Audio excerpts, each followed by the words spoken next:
ব্রাজিলের জন্য বড় স্বস্তি, নরওয়ে ম্যাচের আগে ফিরলেন রাফিনিয়া।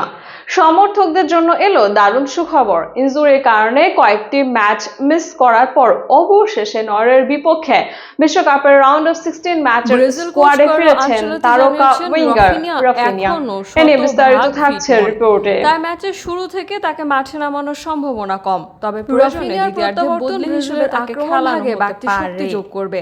ভিনিসিয়াস জুনিয়র, নেইমার এবং অন্যান্য আক্রমণ ভাগের খেলোয়াড়দের সঙ্গে তার গতি ও সৃজনশীলতা নরওয়ের রক্ষণকে কঠিন পরীক্ষায় ফেলতে পারে। অন্যদিকে ব্রাজিলের সামনে বড় চ্যালেঞ্জ নরওয়ের গোল মেশিন আর্লিং হালান্ডকে থামানো। তাই এই ম্যাচে রাফিনিয়ার উপস্থিতি ব্রাজিলের জন্য বড় একটি ইতিবাচক খবর হলেও কোচ আনচেলত্তি তার ফিটনেস নিয়ে কোনো ঝুঁকি নিতে চান না। এখন দেখার বিষয়ে রাফিনিয়া বদলি হিসেবে নেমে ব্রাজিলের জয়ে কতটা প্রভাব রাখতে পারেন। কোটি কোটি ফুটবল প্রেমীর চোখ এখন এই হাই ভোল্টেজ লড়াইয়ের দিকে। Anika Tahsin, sports FCB।